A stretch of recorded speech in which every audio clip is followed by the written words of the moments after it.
दोस्तों, ज़िंदगी में कुछ पल ऐसे आते हैं जब आप सबके बीच खड़े होकर भी अकेले होते हैं, जब आपके अपने ही आपको अजनबी लगने लगते हैं और जब आप समझ जाते हैं कि कुछ रिश्ते सिर्फ खून से नहीं बल्कि इज़्ज़त से बनते हैं। मेरा नाम नमन है और आज मैं आपको अपनी ज़िंदगी की वो कहानी सुनाने जा रहा हूँ जिसने मुझे सिखाया कि चुप रहना कमज़ोरी नहीं बल्कि कभी-कभी सबसे बड़ी ताकत होती है। यह कहानी मेरी पत्नी की मौत से शुरू होती है लेकिन ख़त्म होती है मेरी नई ज़िंदगी से। तो दोस्तों तैयार हो जाइए क्योंकि जो मैं आपको बताने जा रहा हूँ वह सिर्फ एक कहानी नहीं बल्कि एक सबक है जो हर उस इंसान को सीखना चाहिए जो अपनों के बीच अजनबी बन चुका है। 7 अगस्त की वो सुबह थी जब मेरी दुनिया बदल गई। मेरी पत्नी मालती का अंतिम संस्कार हो चुका था। घर में लोगों की भीड़ थी, रिश्तेदार, दोस्त, पड़ोसी सब आए थे। कोई मेरे कंधे पर हाथ रखकर तसल्ली दे रहा था, तो कोई मेरे बेटे अर्जुन को संभाल रहा था। घर में अजीब सी खामोशी थी, जो सिर्फ कभी-कभार किसी के रोने की आवाज़ से टूटती थी। दोस्तों, मौत के बाद घर में जो सन्नाटा होता है, वो बहुत अजीब होता है। लोग बात करते हैं, लेकिन आवाज़ धीमी होती है। लोग रोते हैं, लेकिन आंसू कहीं सच्चे होते हैं, तो कहीं सिर्फ दिखावे के। मैं सोफे पर बैठा था, मेरी आंखें सूखी थी, ना कोई आंसू, ना कोई शोर, बस एक खालीपन था जो मेरे अंदर भर गया था। लोग शायद सोच रहे थे कि मैं सदमे में हूँ, कि मुझे अभी तक विश्वास नहीं हुआ कि मालती चली गई, लेकिन सच कुछ और था। दोस्तों, मैं सदमे में नहीं था, मैं सोच रहा था, बहुत कुछ सोच रहा था, उन बातों के बारे में जो मैंने किसी को नहीं बताई थी, उस सच के बारे में जो सिर्फ मैं और मालती जानते थे। मेरा बेटा अर्जुन दूसरे कमरे में बैठा था, उसकी पत्नी नेहा उसके पास थी। वह रो रहा था, लेकिन मुझे नहीं पता था कि वो आंसू किसके लिए थे, अपनी माँ के लिए या फिर उस संपत्ति के लिए जिसकी उसे उम्मीद थी। अर्जुन मेरा इकलौता बेटा था, मैंने उसे बहुत प्यार दिया था। बचपन से लेकर जवानी तक हर कदम पर मैं उसके साथ खड़ा रहा था। उसकी पढ़ाई, उसकी शादी, उसका करियर, सब कुछ मैंने और मालती के मिलकर संवारा था। लेकिन दोस्तों, कभी-कभी बच्चे बड़े होकर बदल जाते हैं। वह वही नहीं रहते जो कभी थे और अर्जुन भी बदल गया था। धीरे-धीरे इतना कि मुझे खुद पता नहीं चला कि कब वह मेरा बेटा कम और एक अजनबी ज़्यादा बन गया। घर में बैठे लोग मुझसे आकर कह रहे थे कि हिम्मत रखिए, ज़िंदगी चलती रहती है। समय सब घाव भर देता है। लेकिन दोस्तों, कुछ घाव कभी नहीं भरते, खासकर वो घाव जो अपने ही दे जाए। मैं सबको धन्यवाद कह रहा था, सिर हिला रहा था, लेकिन मेरा मन कहीं और था। मैं सोच रहा था उसे लिफाफे के बारे में जो मालती ने मुझे अपने आखिरी दिनों में दिया था। उसे लिफाफे में कुछ कागजात थे, कुछ चाबियाँ थी और एक चिट्ठी थी जिसमें उसने सब कुछ लिख दिया था। मालती को कैंसर था, आखिरी स्टेज का। डॉक्टर ने कह दिया था कि अब कुछ नहीं हो सकता, बस कुछ महीने या हफ्तों की बात है। उन आखिरी दिनों में जब वो अस्पताल के बिस्तर पर लेटी थी, कमज़ोर हो चुकी थी, तब उसने मुझे अपने पास बुलाया था और धीमी आवाज़ में कहा था कि इस मुझसे कुछ बात करनी है, कुछ ज़रूरी, बहुत ज़रूरी बात। मैं उसके पास बैठ गया था, उसका हाथ पकड़ा था जो हड्डियों का ढांचा भर गया था। मालती ने अपने बैग से एक मोटा लिफाफा निकाला और मेरे हाथ में रख दिया। उसने कहा था, सुनो, मैं जानती हूँ कि मेरे पास ज़्यादा वक्त नहीं है, लेकिन मैं तुम्हें कुछ बताना चाहती हूँ, कुछ ऐसा जो मैंने तुमसे पहले कभी नहीं कहा। दोस्तों, उस वक्त मैं समझ नहीं पाया था कि वो क्या कहना चाह रही है। मैंने लिफाफा खोला तो उसमें एक घर में कागजात थे, एक बैग पासबुक थी और कुछ निवेश के दस्तावेज थे। मैं हैरान रह गया था। मैंने मालती की तरफ देखा तो वो मुस्कुरा रही थी, एक हल्की सी थकी हुई मुस्कान। उसने बताया था कि यह घर उसकी माँ ने उस विरासत में दिया था।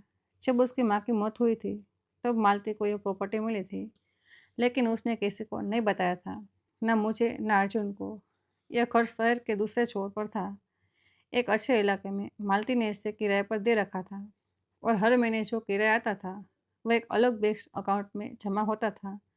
सालों में यह सब रकम काफ़ी बढ़ गई थी, करीब एस यानी भारतीय रुपयों में लगभग करोड़ों में शून्य रह गया था। मैंने पूछा था कि तुमने ये बात मुझसे पहले क्यों नहीं बताई, तो मालती ने जवाब दिया था कि वह चाहती थी कि उसका अपना कुछ हो, कुछ ऐसा जो सिर्फ उसका हो। और अब वह चाहती थी कि यह सब मेरा हो, सिर्फ मेरा। उसने कहा था कि वह नहीं चाहती कि अर्जुन को इसके बारे में पता चले। कम से कम अभी तो नहीं। उसने कहा था कि वो अर्जुन ने बदलाव देख रही है। पिछले कुछ सालों में अर्जुन का व्यवहार बदल गया था, खासकर जब से उसकी शादी नेहा से हुई थी। नेहा एक अमीर घर की लड़की थी जिसे लग्जरी की आदत थी, और धीरे धीरे अर्जुन भी वैसा ही होता जा रहा था। उसमें लालच आ गया था, पैसे की चाहत बढ़ गई थी, और रिश्तों की कीमत कम होती जा रही थी। मालती ने कहा था कि वह डरती है कि अगर अर्जुन को इस संपत्ति के बारे में पता चला तो मुझसे इससे छीन लेगा, या फिर किसी तरह से इस पर अपना हक जमाने की कोशिश करेगा। इसलिए उसने मुझसे वादा लिया था कि मैं किसी को नहीं बताऊंगा, कम से कम तब तक नहीं जब तक सही वक्त ना आए। दोस्तों, उस दिन मैंने मालती से वादा किया था। मैंने कहा था कि मैं उसकी बात मानूंगा, मैं ये सब अपने पास रखूंगा और किसी को नहीं बताऊंगा। मालती ने राहत की सांस ली थी और कहा था कि वह जानती है कि मैं समझदार हूँ और सही वक्त पर ही सही फैसला लूँगा।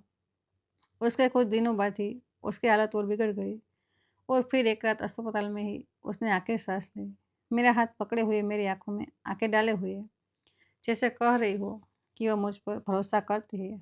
और अब दोस्तों, यहाँ मैं था, उसके अंतिम संस्कार के बाद घर में लोगों के बीच बैठा हुआ था, और मेरे पास वह लिफाफा था जो मैंने अपनी अलमारी में छुपा रखा था। कोई नहीं जानता था उसके बारे में, ना अर्जुन, ना नेहा, ना कोई रिश्तेदार, बस मैं जानता था। और अब मालती भी नहीं थी। धीरे धीरे लोग जाने लगे। शाम होते होते घर खाली हो गया। बस में अर्जुन और नेहा रह गए थे। अर्जुन अपने कमरे में चला गया था, नेहा किचन में थी, और मैं लिविंग रूम में अकेला बैठा था। चारों तरफ सन्नाटा था, बस दीवार घड़ी की टिक टिक की आवाज़ें आ रही थी। मैं मालती की तस्वीर देख रहा था जो दीवार पर लगी थी, उसकी मुस्कुराती हुई तस्वीर जो कई साल पहले खींची गई थी, जब हम दोनों जवान थे, जब जिंदगी आसान थी, जब रिश्ते सच्चे थे। मुझे याद आया हमारी पहली मुलाकात, हमारी शादी, हमारे संघर्ष के दिन, जब हमारे पास कुछ नहीं था लेकिन एक दूसरे के साथ था। हमने मिलकर यह घर बनाया था, अर्जुन को पाला था, हर मुश्किल का सामना साथ किया था। लेकिन अब वो नहीं थी, और मैं अकेला था। उस रात मैं सो नहीं पाया। मैं बिस्तर पर लेटा रहा, आंखें खुली रही, दिमाग में बहुत कुछ चल रहा था।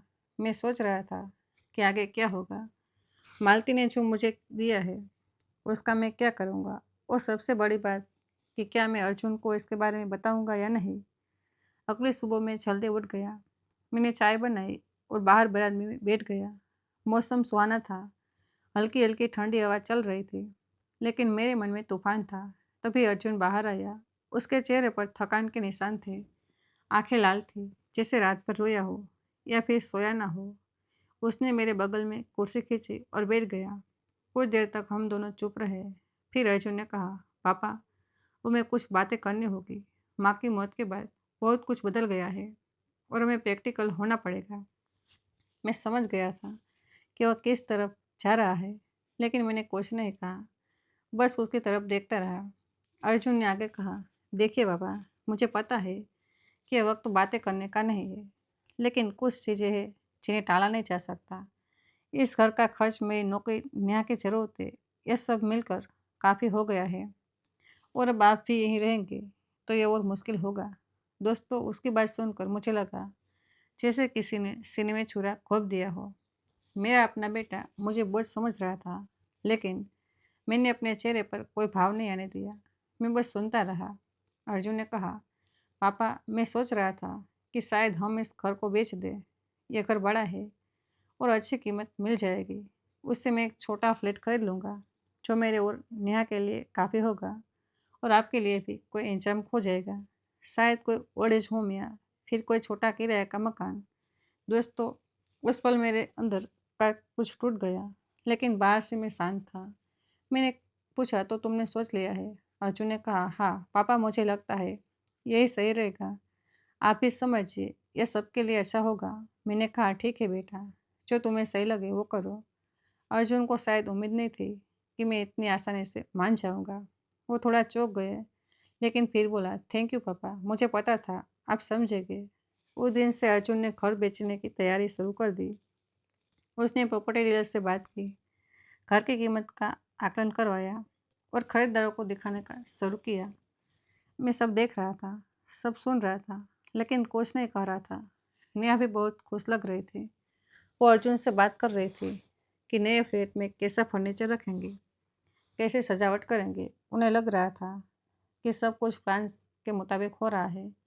लेकिन दोस्तों, वो नहीं जानते थे कि मेरे पास भी एक प्लान था, एक ऐसा प्लान जो उन्होंने कभी सोचा भी नहीं था। दिन बीतते गए। अर्जुन का व्यवहार मेरे साथ और भी बदल गया। वो पहले जैसा प्यार से बात नहीं करता था। अब उसकी बातों में एक रूखापन था, एक बेरुखी थी, जैसे मैं उसका बोझ हूँ। एक दिन मैं किचन में पानी पीने गया तो मैंने अर्जुन और नेहा को बात करते सुना। नेहा कह रही थी कि अच्छा हुआ कि ये घर की बिक रहा है, अब हमें इस बूढ़े की टेंशन नहीं लेनी पड़ेगी। अर्जुन ने कुछ नहीं कहा, बस हाँ में सिर हिलाया। दोस्तों, उस दिन मुझे एहसास हुआ कि मैं अब उनके लिए पिता नहीं, बल्कि एक समस्या बन चुका हूँ। लेकिन मैंने कुछ नहीं कहा। मैं चुप रहा, क्योंकि मैं जानता था कि मेरी चुप्पी ही मेरी ताकत है। मैंने अपने कमरे में जाकर वो लिफाफा निकाला जो मालती ने मुझे दिया था। मैंने सारे कागजात देखे, घर के कागजात, बैंक पासबुक, निवेश के दस्तावेज, सब कुछ मेरे नाम पर था। मालती ने सब कुछ मेरे नाम कर दिया था। मैंने सोचा कि शायद अब वक्त आ गया है उस सच को सामने लाने का जो मैंने छुपा रखा था। एक हफ्ते बाद अर्जुन ने मुझे बताया कि उसे घर के लिए एक अच्छा खरीदार मिल गया है जो अच्छी कीमत दे रहा है। डील लगभग फाइनल हो चुकी है और अगले हफ्ते कागजी कार्रवाई शुरू हो जाएगी। उसने कहा कि मुझे अपना सामान पैक करना शुरू कर देना चाहिए, क्योंकि जल्दी हमें घर खाली करना होगा। मैंने पूछा, और मेरे रहने का क्या इंतजाम होगा? अर्जुन ने बेपरवाही से कहा कि वह देख लेगा, कुछ ना कुछ हो जाएगा। शायद कोई किराए का कमरा या फिर कोई ओल्ड होम। दोस्तों, उस दिन मैंने फैसला किया कि बहुत हो गया, अब वक्त आ गया है सच बताने का। मैंने अपने वकील को फ़ोन किया और उसने मिलने का वक्त लिया। अगले दिन मैं वकील के ऑफिस गया और उन्हें सारी बातें बताई। मालती का दिया हुआ लिफाफा उन्हें दिखाया और पूछा कि मुझे क्या करना चाहिए।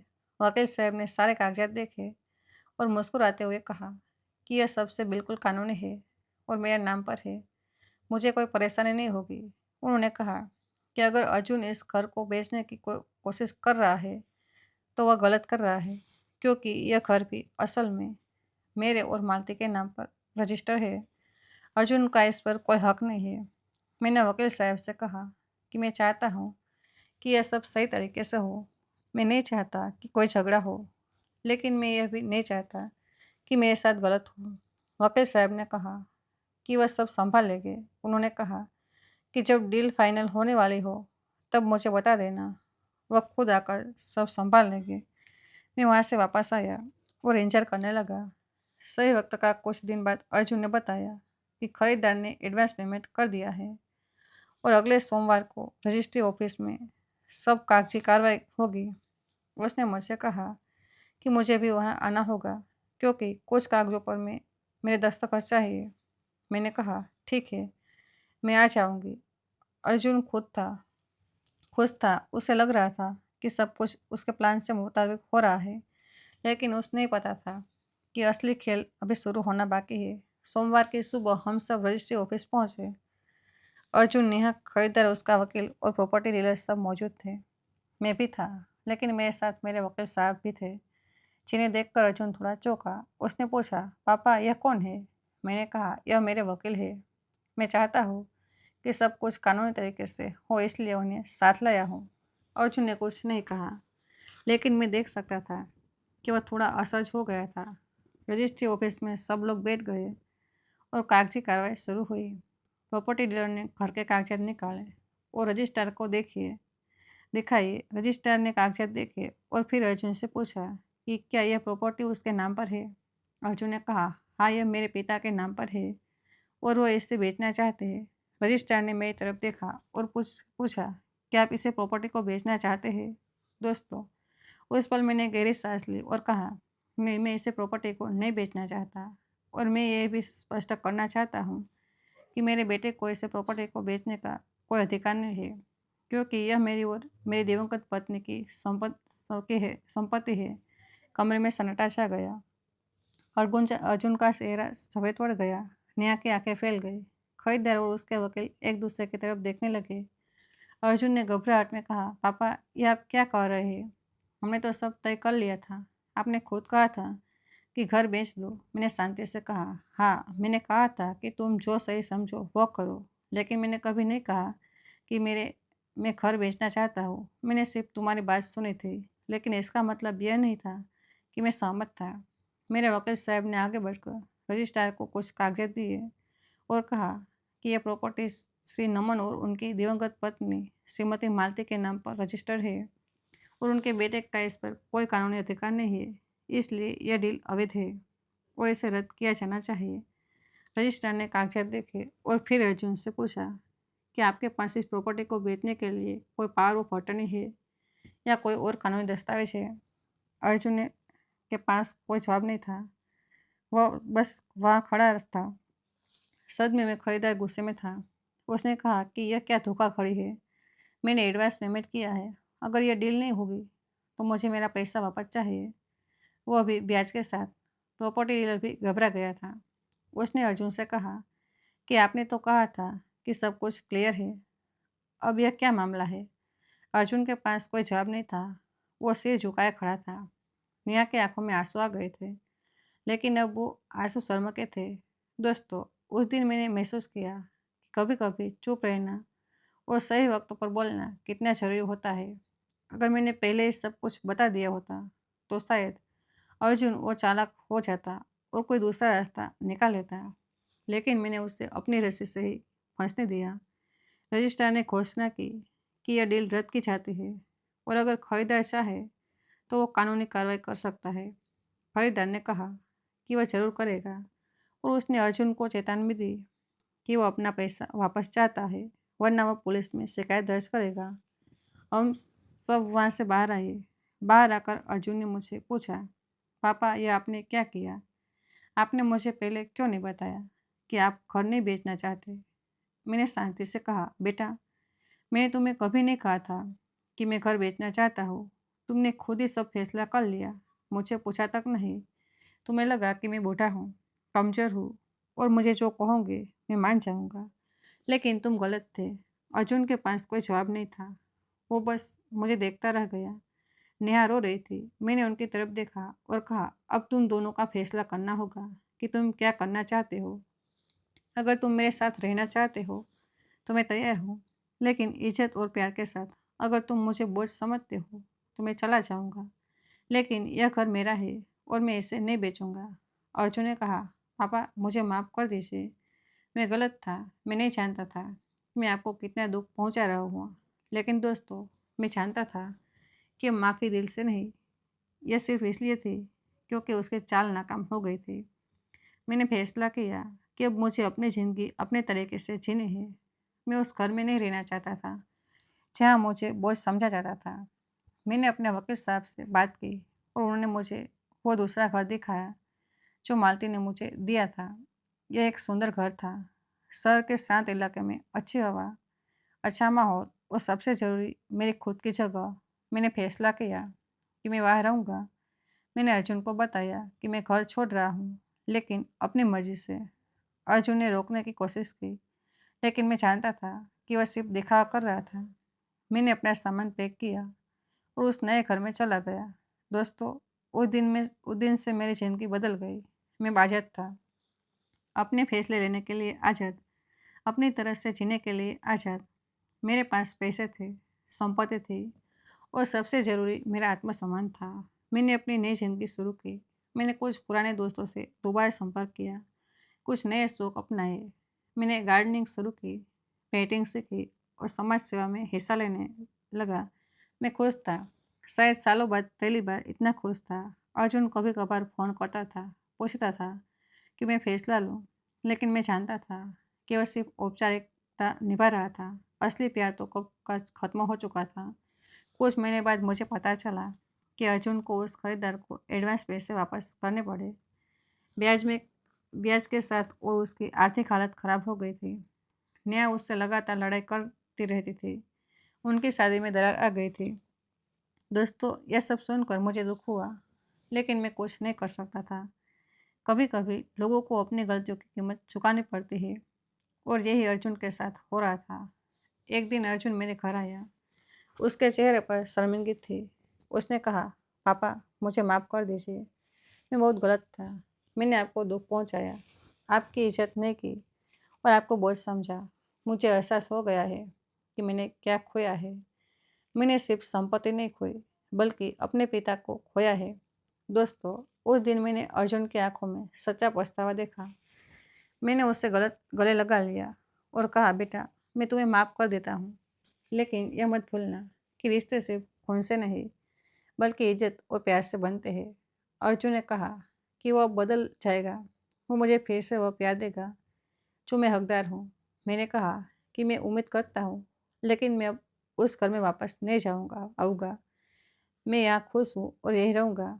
अर्जुन ने समझ लिया और कहा कि वो अक्सर मिलने आएगा और मेरा ख्याल रखेगा। समय बीतता गया और धीरे धीरे अर्जुन सच में बदलने लगा।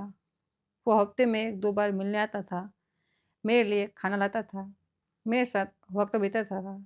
नेहा भी कभी कभार आती थी और माफ़ी मांगती थी। मैंने उन दोनों को माफ़ कर दिया, क्योंकि मैं जानता था कि गुस्से और नफरत से ज़िंदगी नहीं चलती।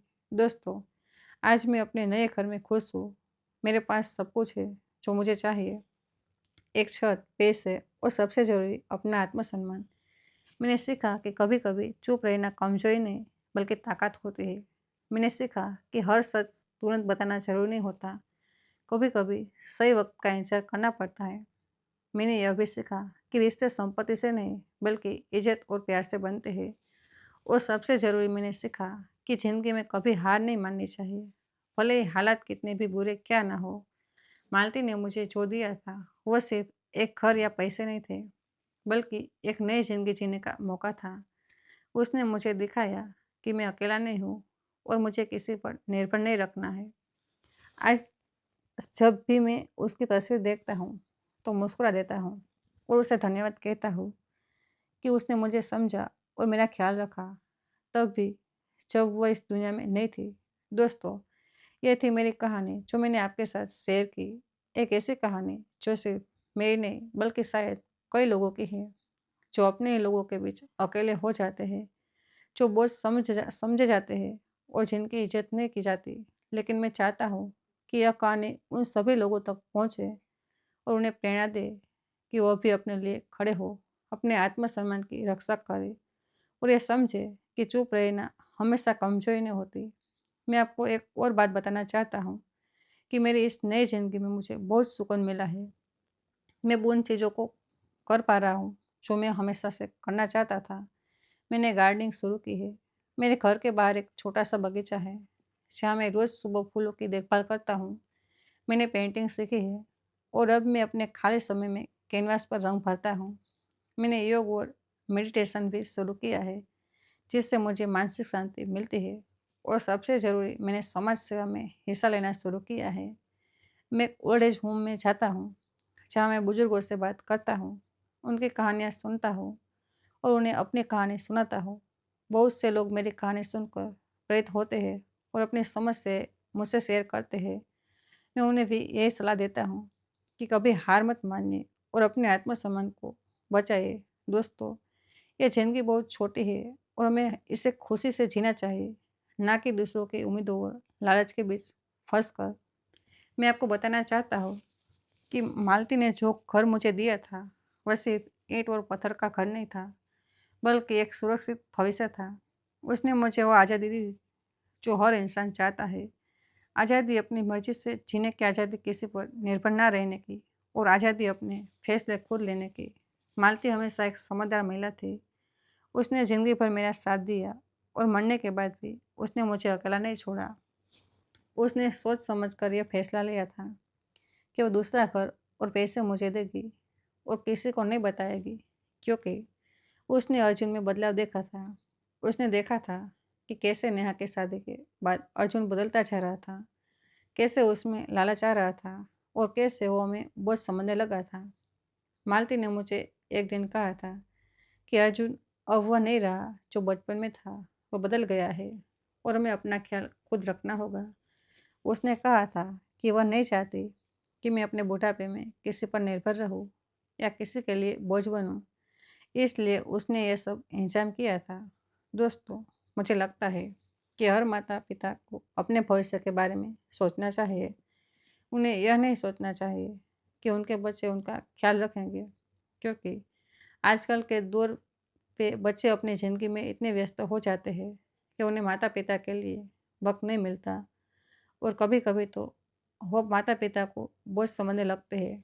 इसलिए ज़रूरी है कि हर माता पिता अपने लिए कुछ बचा कर रखे, चाहे वो पैसा हो, घर हो या कोई वह संपत्ति, ताकि उन्हें किसी पर निर्भर ना रहना पड़े। मैं ये नहीं कह रहा कि सभी बच्चे ऐसे होते हैं। बहुत से बच्चे अपने माता पिता का बहुत ख्याल रखते हैं, उन्हें प्यार देते हैं, इज़्ज़त देते हैं और उनकी हर ज़रूरत का ख्याल रखते हैं। लेकिन कुछ बच्चे ऐसे भी होते हैं जो सिर्फ संपत्ति में दिलचस्पी रखते हैं और माता पिता को बोझ समझते हैं।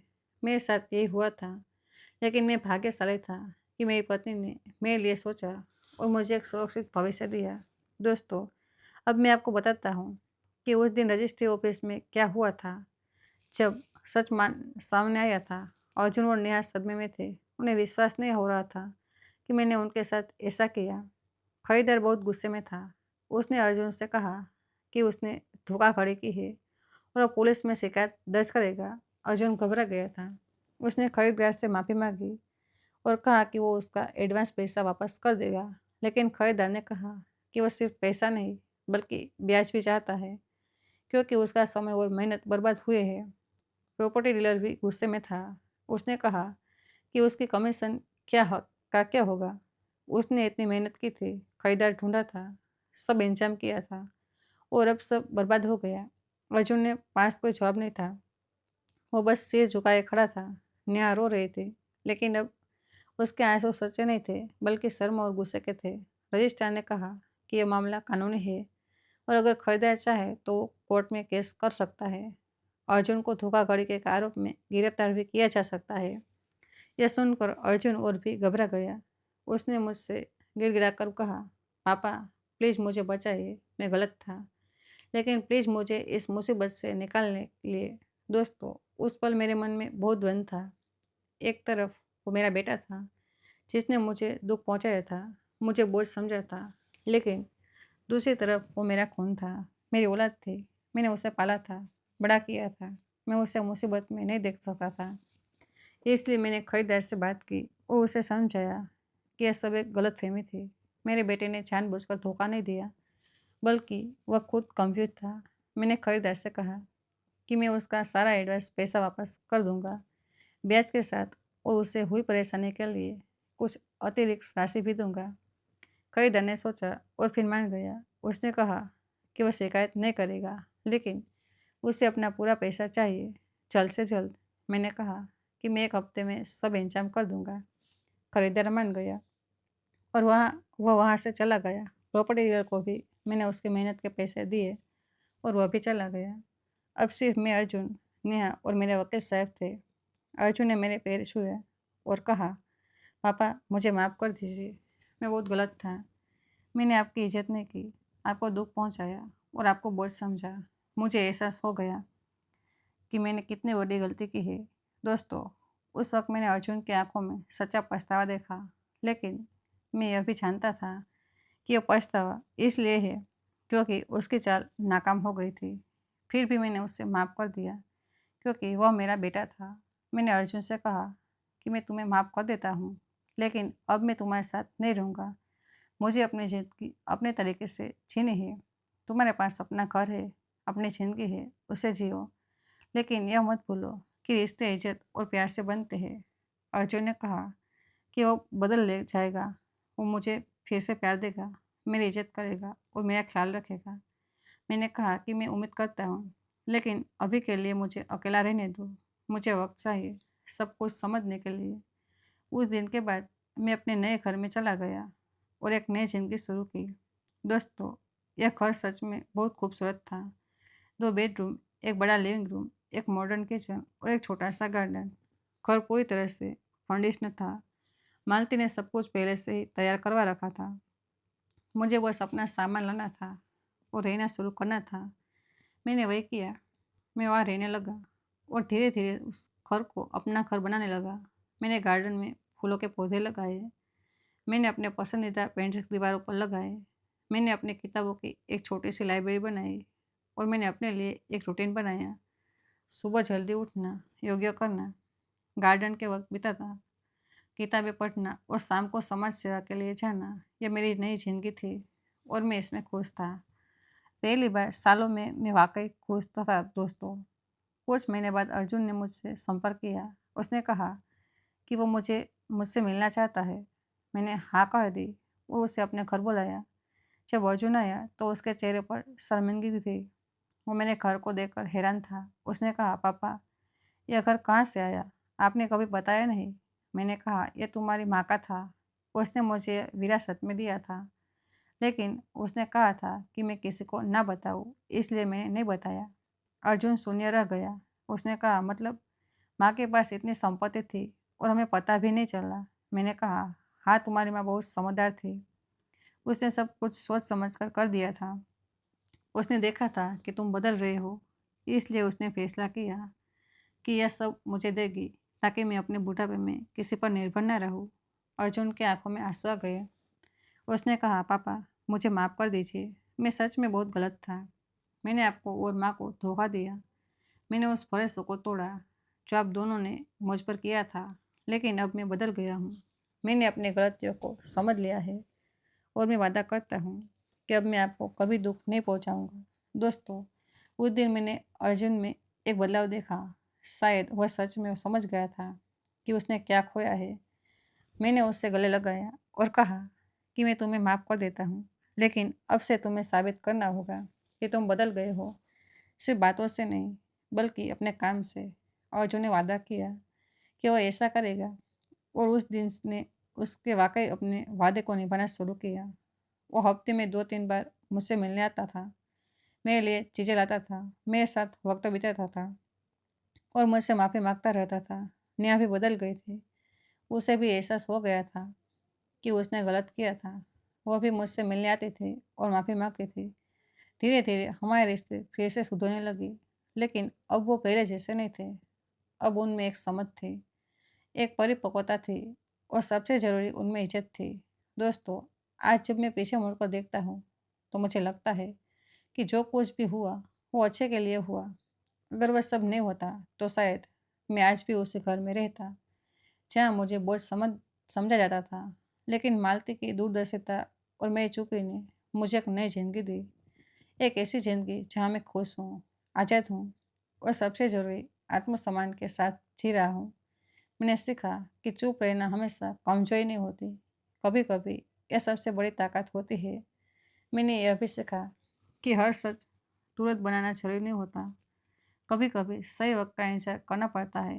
और सबसे ज़रूरी मैंने सीखा कि रिश्ते संपत्ति से नहीं बल्कि इज्जत और प्यार से बनते हैं।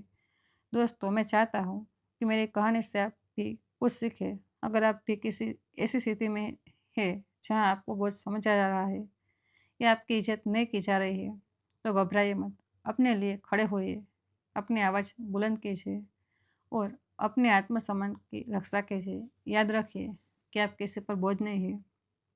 आप एक इंसान है जिसे प्यार और इज्जत मिलनी चाहिए।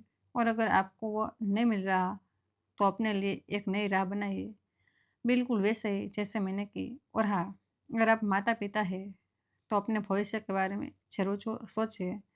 अपने लिए कुछ बचा कर रखिए ताकि आपको अपने बुढ़ापे में किसी पर निर्भर ना रहना पड़े। और अगर आप बचे हैं तो अपने माता पिता की इज्जत कीजिए, उनका ख्याल रखिए और उन्हें कभी बोझ मत समझिए, क्योंकि आज आप जो कुछ भी है वो उन्हीं की वजह से है। तो दोस्तों, ये थी मेरी कहानी।